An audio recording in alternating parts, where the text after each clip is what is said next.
이제 말씀 보시겠습니다. 창세기 11장 26절로 32절입니다. 제가 봉독하겠습니다. 창세기 11장 26절로 32절. 데라는 70세에 아브람과 나홀과 하란을 낳았더라. 데라의 족보는 이러하니라. 데라는 아브라함과 나홀과 하란을 낳고 하란은 롯을 낳았으며 하란은 그 아비 데라보다 먼저 고향 갈대아인의 우르에서 죽었더라. 아브람과 나홀이 장가들었으니 아브람의 아내 이름은 사레며 나홀의 아내 이름은 밀가니 하란의 딸이요 하란은 밀가의 아버지며 또 이스가의 아버지더라. 사레는 임신하지 못함으로 자식이 없었더라. 데라가 그 아들 아브람과 하란의 아들인 그의 손자 롯과 그의 며느리 아브람의 아내 사레를 데리고 갈대아인의 우르를 떠나 가나안 땅으로 가고자 하더니 하란 땅에 이르러 거기 거류하였으며 데라는 나이가 205세가 되어 하란에서 죽었더라. 아멘. 우리는 로마서에서 바울이 복음의 핵심을 설명한 후에 이스라엘 백성들이 자기들 선조로 추앙하고 있는 아브라함도 어떤 도덕적인 노력이나 율법을 지킨 공로가 아니라 예수 그리스도를 통한 속죄의 은혜로 구원받은 것이라는 설명을 들었습니다. 바울은 로마서의 독자들이 이미 창세기를 통해 아브라함 이야기를 상세하게 알고 있다는 전제로 간단하게 압축해서 이 선언을 합니다. 그런데 우리는 이 로마서의 진리를 좀 더 풍성히 이해하기 위해서 아브라함 이야기를 좀 더 자세하게 알아볼 필요가 있습니다. 아브라함은 온 세상 만민들 가운데서 자기 노력이나 자기 공로로 의로워질 수 없다는 거, 도덕으로는 윤리로는 안 된다는 거, 그 노력으로는 안 된다는 거, 오직 예수님을 통한 속죄의 은혜로만 의롭다 칭함을 받고 하나님 자녀가 될 수 있다는 이 구원 진리, 복음의 진리의 샘플과 같은 인물이라고 말씀드렸습니다. 우리가 가진 믿음은 아브라함이 가졌던 믿음과 동일한 것이어야 하고, 샘플이란 게 그런 거잖아요. 그 믿음에 도달하는 과정도 같아야 한다는, 비슷한 원리가 통해야 된다는 것입니다. 자, 그래서 이제 우리가 아브라함을 알려고 할 때 아브라함을 우리가 제대로 이해하는데 굉장히 방해되는 그 선입견이 하나가 있습니다. 그것은 그가 철저한 순종의 사람이었다라는 명성 때문에 그런 건데요. 믿음의 조상이니까, 믿음의 영웅이니까 처음부터 아주 순종의 사람이었을 것이다, 이렇게 잘못된 편견을 사람들이 많이 가지고 있습니다. 아브라함은 나중에 순종의 사람으로 완성되는 건 맞지만 시작부터 순종만 했던 영웅적인 인물이 결코 아닙니다. 그런 식의 생각은 성경 속의 진실하고는 전 사실과 다릅니다. 제가 전도사 시절에 어떤 목사님이 아브라함 설교하는 걸 들었습니다. 지금도 아마 많은 분들이 그렇게 설교하실 텐데, 그는 아브라함은 순종의 사람이었다. 그의 순종은 즉시 순종이었고 완전 순종이었다. 이렇게 표처럼 만들었대요. 즉시 순종, 완전 순종. 아브라함은 하나님의 명령을 받자 바로 떠났다. 사실과 달라요. 창세기가 그렇게 얘기하고 있지 않습니다. 아브라함은 우리 대부분이 그랬던 것처럼 하나님을 처음 만나던 그 시간이 굉장히 오래 걸렸어요. 믿음이 출발되기가. 믿음을 가지시기까지의 긴 시간에 하나님의 강력한 다루심을 필요로 했던, 말 그대로 우리의 샘플과 같은 사람이란 말이에요. 이런 상태의 사람을 내가 이렇게 완성시켰다. 그런 샘플이라는 거예요. 믿음이란 아이가 태어나서 자라는 것과 같아서 시작과 과정이라는 것이 반드시 필요합니다. 처음에는 아기 수준의 믿음으로 출발해서 두려워하고 의심하고 머뭇거리다가 하나님의 강력한 사랑의 이끄심으로 마침내 중도에서 이탈되지 않고 하나님이 이끌어 주셔가지고 성숙한 믿음에 도달하게 되는 과정이 생긴다는 겁니다. 아브라함이 우리의 믿음의 샘플이라면 모든 면에서 우리와 비슷해야 하는 것이고, 아브라함의 일생을 들여다보면 내 신앙의 일생도 이렇게 거울처럼 비춰져서 해석이 돼야 맞는 거예요. 그렇지 않으면 아브라함은 사람들이 이게 목사님들이 설교하는데 뭐 처음부터 떠나라 그랬더니 즉시 순종했다 이러는데, 나는 왜 맨날 이렇게 의심이 들고 걱정과 불안한 가운데서 지낼까? 믿는 것도 같고 안 믿는 것도 같고 그렇게 나는 뜨뜻미지근할까 하고 좌절을 하게 된다. 그 다음에 이제 거기서 끝나지 않고 어떤 시기까지 가냐면, 아브라함은 아브라함이니까 믿음이 좋았던 거고 나는 그냥 평범한 사람이니까 어쩔 수 없는 거 아니에요? 이러고 합리화시켜버리고 끝난다는 거야. 그러니까 교회는 열심히 나오는데 신앙이 더 발전할 어떤 노력이나 도전이나 의식을 전혀 안 하고 그냥 세월을 보내게 된다는 거죠. 근데 아브라함도 우리랑 똑같았다는 거예요. 근데 똑같이 있으면 하나님이 어떻게 하시는지를 우리가 봐야 되는 거예요. 진리의 말씀이라는 거는 그 진리로 내 자신이 해석돼야 되는 거예요. 내 현실이 해석돼야 되는 겁니다. 태어나서부터 우리 인간은 안개 속 같은 무지와 불신앙에 쌓인 채 태어나고, 그렇게 내가 뭐지? 내 존재가 뭐지라고 모르는 가운데서 살아요. 그런데 그런 안개 속 같은 무지의 어둠 속에서 성경 말씀을 통해서 인생의 진실을 알게 되는 겁니다. 나는 왜 이런 모습인가? 잘 믿고 싶은데 믿음보다는 왜 의심과 불안과 염려가 나를 지배하는 것? 이게 무슨 이유인가? 이런 질문에 대한 분명한 답이 나와야 어떻게 하면 그 지리멸렬한 의심과 염려와 불순종의 무한 반복에서 벗어날 수 있는가라는 인생의 해답도 보이는 것입니다. 그러라고 설교를 하는 거예요. 그러라고 성경을 읽는 것이고. 그러므로 우리는 믿음의 조상 아브라함을 이야기할 때 그가 순종했다, 처음부터 순종했다, 이 이야기를 당연한 결론으로 생각하면 안 됩니다. 본토와 고향과 친척과 아버지를 떠나라. 이 하나님의 명령, 어느 누구에게 있어서도 가혹하고 어려운 요구예요. 그렇죠? 고향을 떠나고 친척을 떠나고 아버지를 떠나라는 말은 다 버리라는 거 아니에요. 이 명령은 네가 지금까지 속해 있었고 그 안에서 행복을 느끼던 모든 안락한 환경을 떠나서 전혀 낯선 곳으로, 하나님이 지시하시는 곳으로 가라, 이 뜻입니다.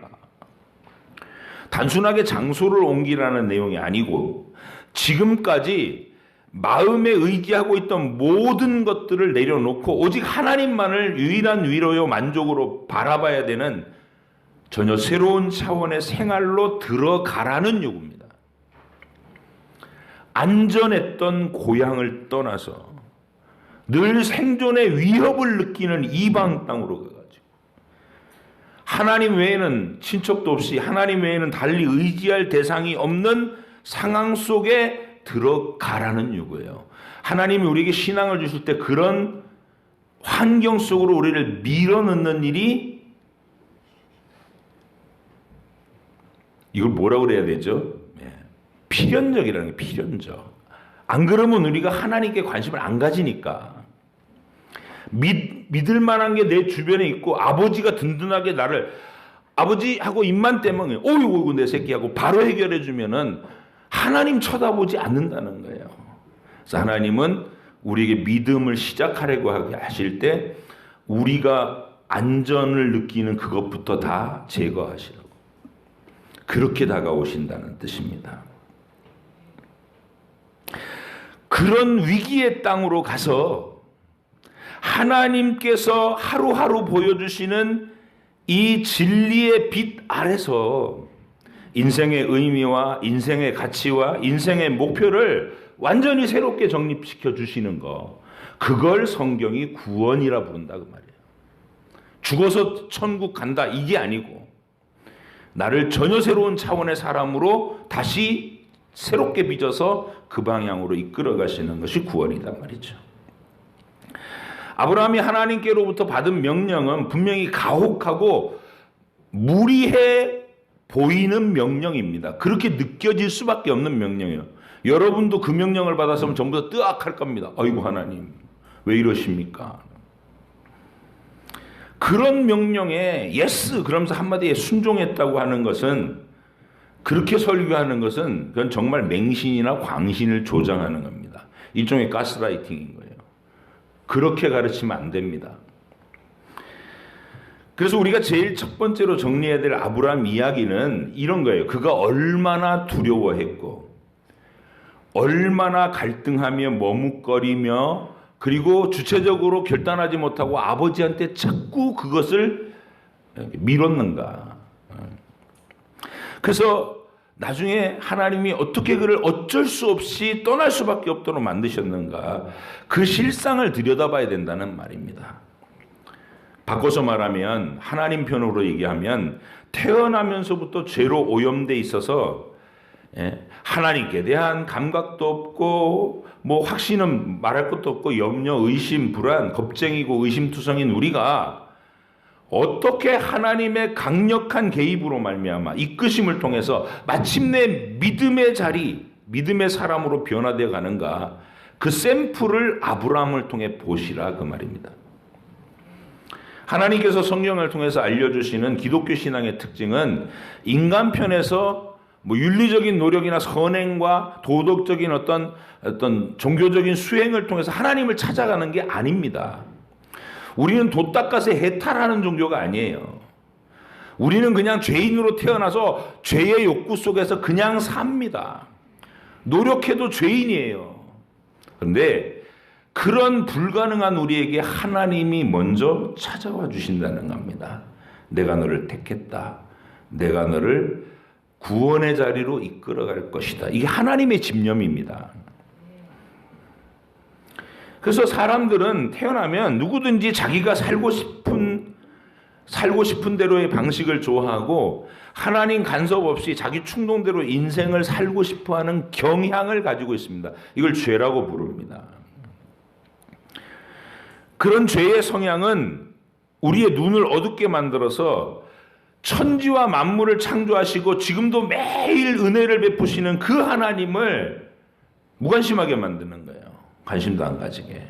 여러분 죄가 그렇게 만듭니다. 하나님께 대한 절실한 감동을 감사를 느끼기보다는 그냥 음식 해갖고 문두드리면서 옆집에 이사 왔는데 맛 좀 보세요. 그런 걸 훨씬 더 막 생생하게 감사하는, 그게 우리의 정서예요.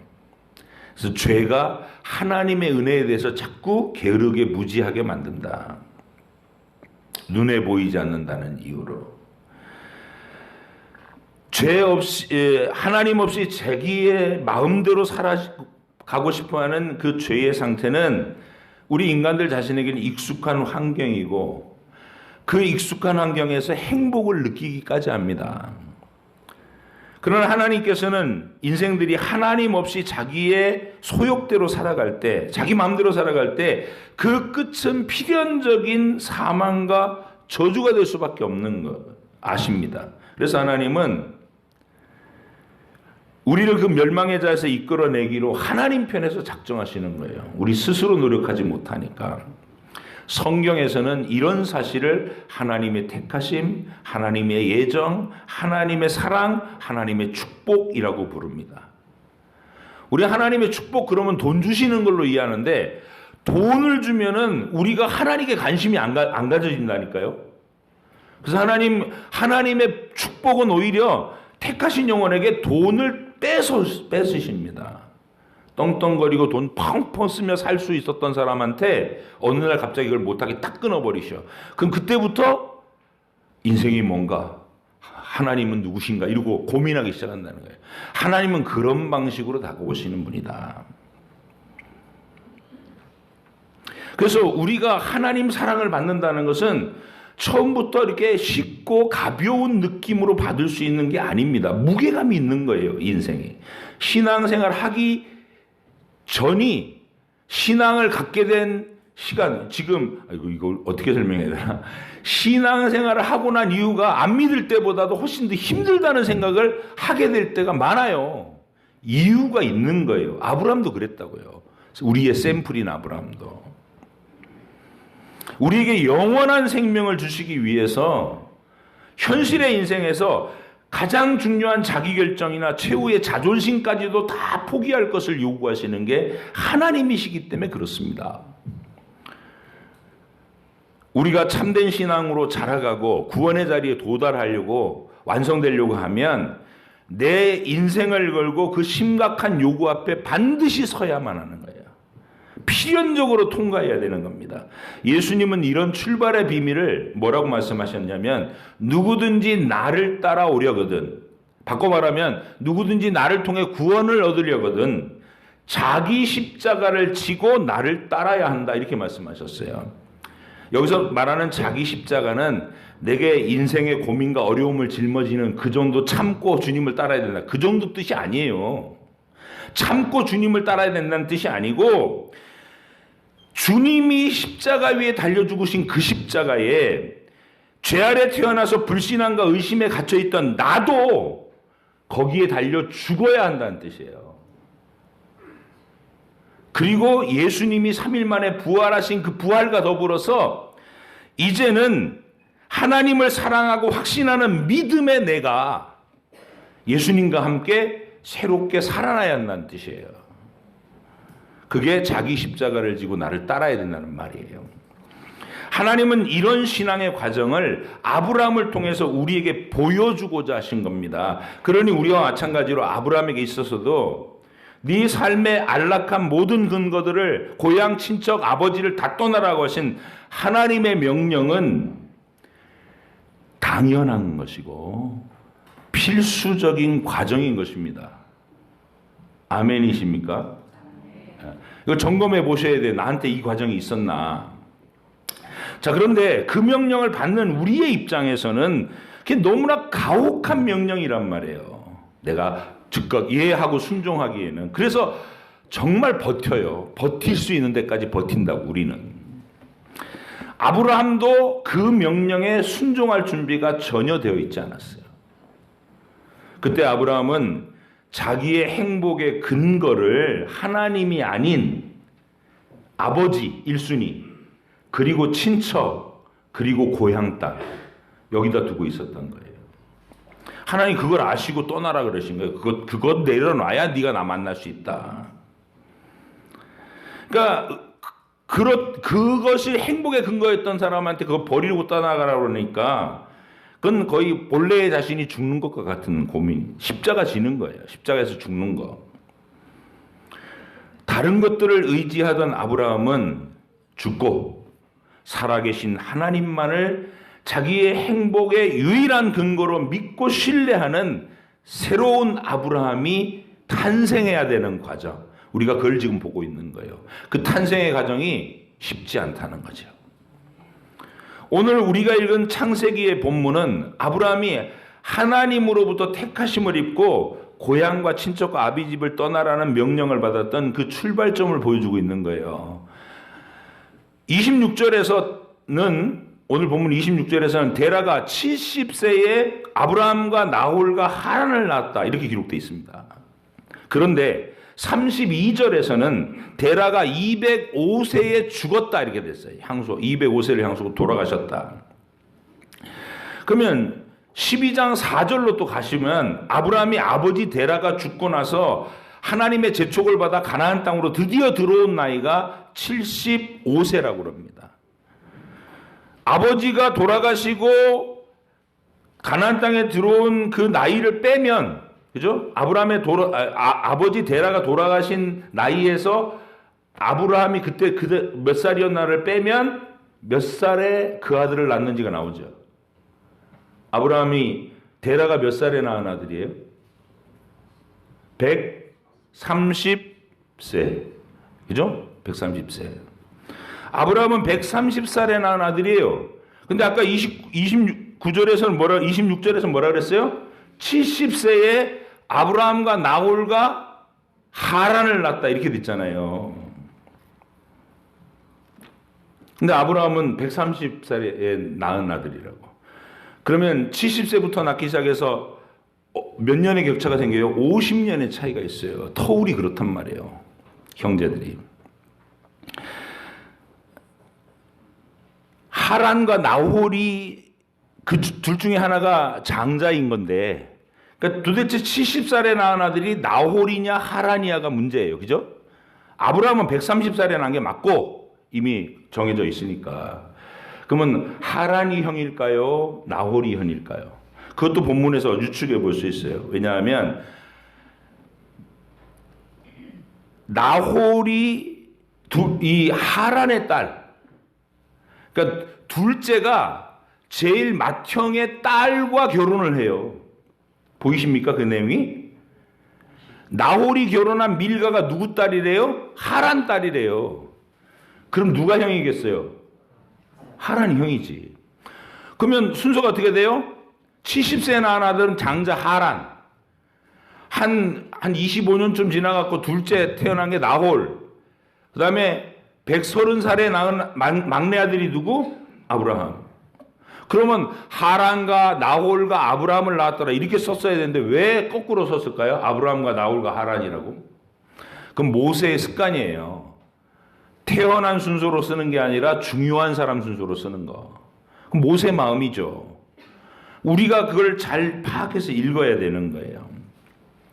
이 순서가 중요한 이유는 뭐냐면 아브라함의 신앙의 출발 지점을 우리가 아주 사실적으로 이렇게 짐작해 볼 수 있는, 생생하게 짐작해 볼 수 있는 힌트를 준다는 거예요.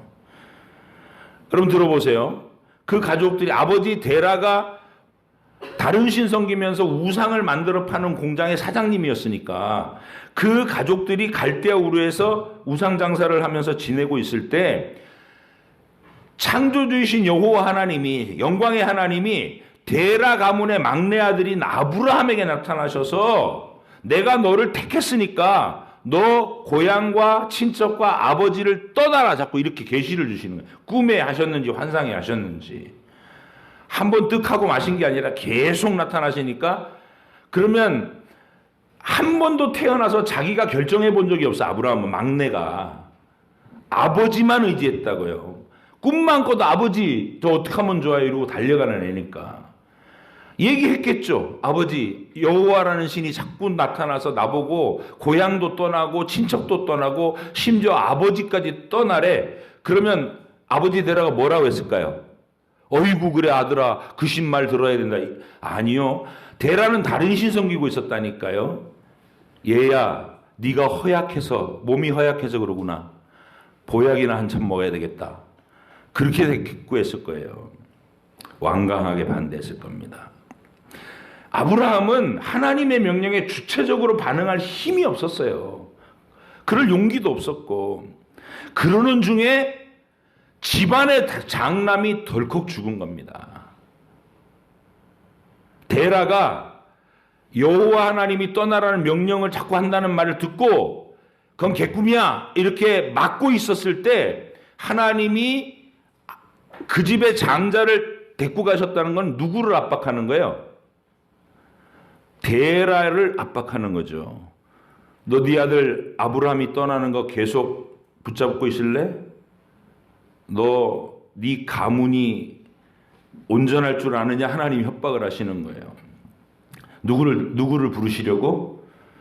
아브라함을 우상천지의 그 가문에서 꺼내시려고, 갈대아 우르라고 하는 그 우상의 세계에서 꺼내시려고.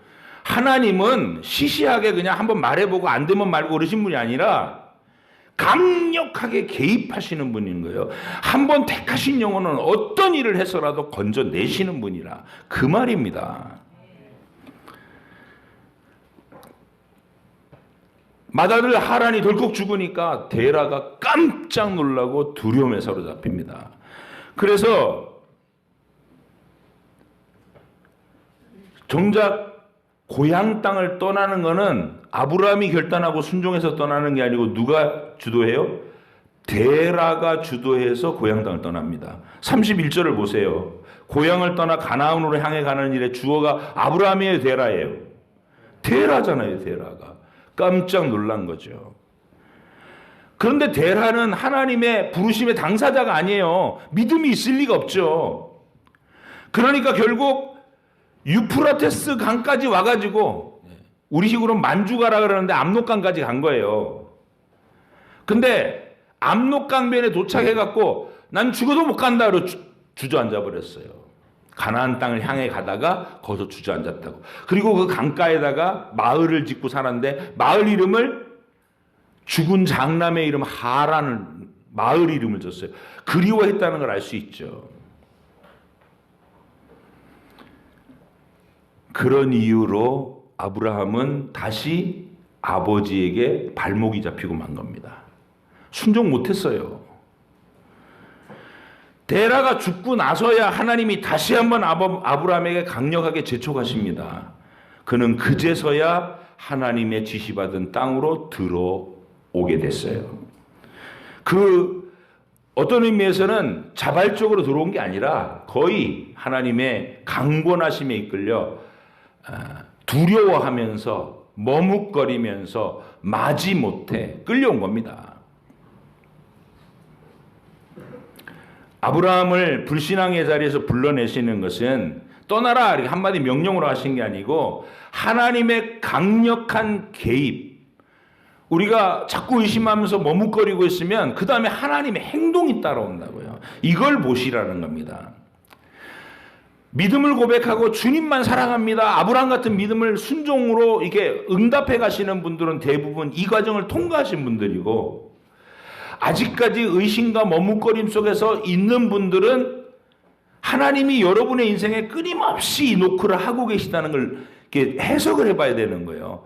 내가 계속 하나님의 노크를 받고 있으면서도 미련해갖고 못 알아듣고 계속 버티고 있는 건 아닌가. 그 노크 소리가 얘야 좀 문 좀 열어줄래? 이 정도가 아니잖아요. 아브라함의 영혼을 구원해내시려고 아버지 데라한테는 장남을 데려가시는 강력한 수를 쓰신다고 하나님이. 여러분의 인생을 해석해 보세요. 그러면서도 하나님은 아브라함 스스로가 믿음의 주체적인 결단을 내리지 못하는 그 순간을 오래 참고 기다려주시는 거예요. 아브라함은 떠나오면서도 100% 순종도 못해요. 왜냐하면 고향과 친척을 다 떠나라고 그랬었는데 롯이라는 조카를 달고 나오잖아요.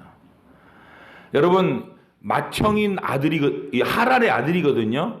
하란의 딸은 둘째와 결혼했고 하란의 아들인 롯은 아브라함 삼촌인 아브라함하고 같이 가나안 땅에 들어온 거예요. 근데 50살이 많은 형의 아들이 50살이 적은 막내의 나이하고 많았을까 적었을까? 그걸 생각해 보면은 롯이 어린 조카를 보살펴주기 위해서 데리고 나온 게 아닙니다. 아브라함은 겁이 났던 거예요. 아무도 없는 그곳에 롯이라도 있어야 되겠다. 어쩌면 자기 친구처럼 자랐을 거고 자기보다 연배가 높을 수도 있어요.